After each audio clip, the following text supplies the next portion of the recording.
Hey guys, this is the Bassman here today. I'm going to do a video on pre-spawn, spawn, and post-spawn bass fishing of what I do and what I use during that time period. Okay, what I'll start throwing in the post-spawn would be trick worms on shaky heads. I'd be throwing a shaky head with a trick worm, a green pumpkin jig, black and blue jig, and a lot of creature baits. Like Rage Craws, Ultra Bob Speed Craws, beaver baits, beaver style baits. Those are the things that I'd be throwing, and a rattle trap. I would throw a crawl colored rattle trap and fish it from about 1 to 8 feet, and I would get most of my bites off of ledges fishing. And they're going after shad and easy baits because they're not going to feed during the spawn. They're going to try to protect their eggs from bluegill, lizards, and everything else. But like the things that I would use during the spawn are like speed craws, like these, lizards, and beaver style baits, and also green pumpkin style jig, because they're going to be going after bluegill, trying to defend their bed. Well, they're trying to defend their bed and from lizards like these Zoom 6-inch super salt lizards. They'll be going after those because they'll be trying to eat their eggs, and they're going to try to protect them. And then I would throw this Reaction Innovation Sweet Beaver. I'll just show you what it looks like.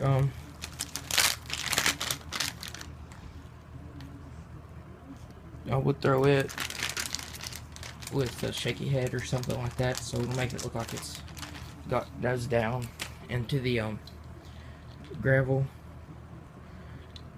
trying to eat their eggs. And I would do that with the lizards and the UV speed craws. And I just got some new speed craws today in white, pearl white, and they're actually pretty nice. Didn't pay for a lot for them, but what I would most likely, and I would barely throw a rattle trap during this time because they're most likely going to be going after bluegill and stuff. So I would not throw a rattle trap during that time because you're not going to bite it as easy and as much. And what I would rig all that stuff up on is a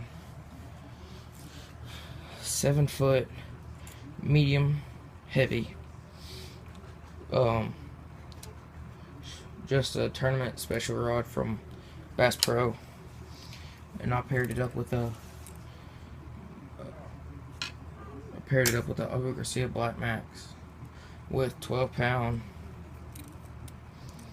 P-line floor clear, and I would match it up with a 1/8 ounce a 1/8 ounce hook. I mean a 1/8 go a 1/8 ounce worm hook. I mean a bullet weight. Bullet like that.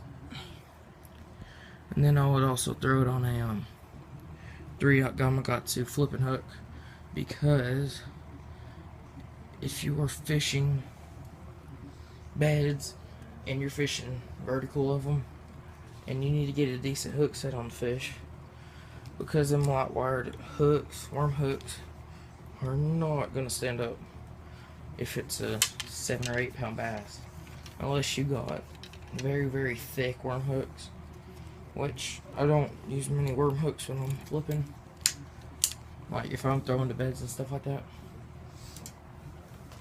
But like, yeah, I would throw all my jigs on a 6/6 medium heavy Bass Pro Shop Spot Blade Micro Guide, worm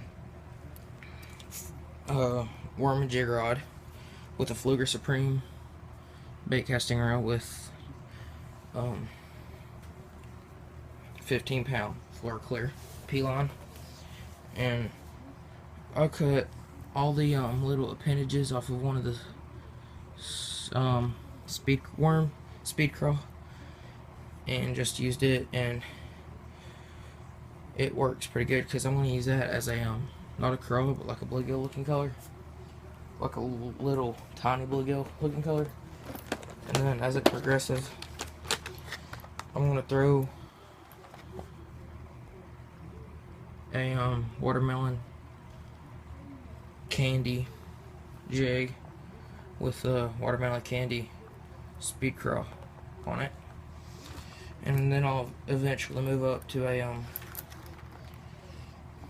I don't know what the weight is on this jig, but it's a black and blue jig with a pack of chunk, net bait pack of chunk on it, and that's what I will throw during spawn, post spawn.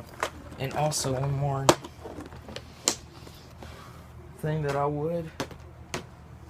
do that I'm going to use this year is JJ's Magic Dip and Dye.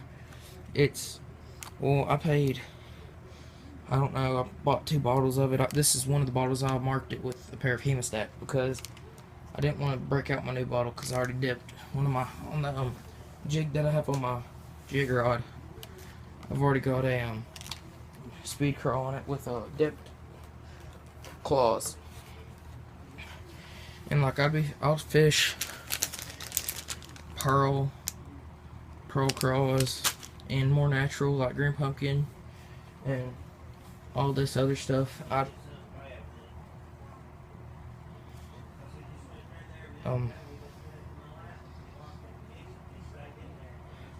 would fish with a I won't fish with anything heavier than about 15 pound test, because if there's a lot of big bad bass down here on Chickamauga, down here in Tennessee, there's a lot of big bass on Chickamauga. The state record was caught out of there, and it was 15 pounds, 15.2.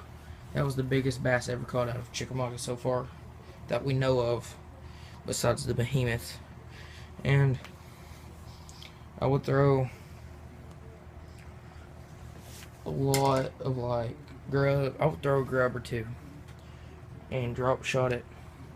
I would drop shot a which I don't have any of these right now. I would drop shot a Big Bite Baits, Warmouth, and probably one of these Shark King 3.5 inch Shadowlicious. I bought 2 bags of them, chartreuse shad and sexy shad color. I'm gonna fish a lot of beaver baits because I got a tournament on the 2nd of April, the 30-something of April, and the 20-something of April, and the 16th we're supposed to fish Gunnersville as a high school tournament. So, and then during the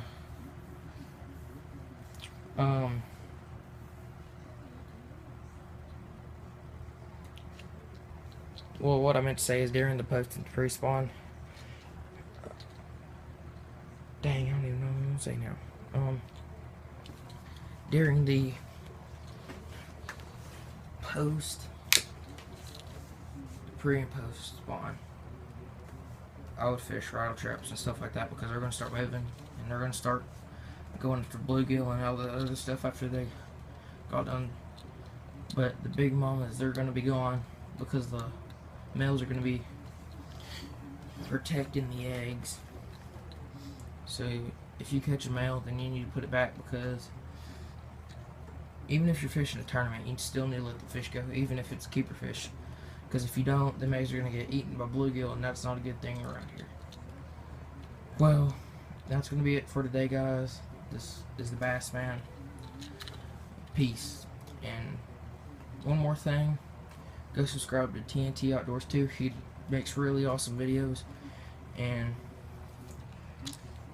I'm pretty sure he supports this channel because I support his because he's really cool. So, peace.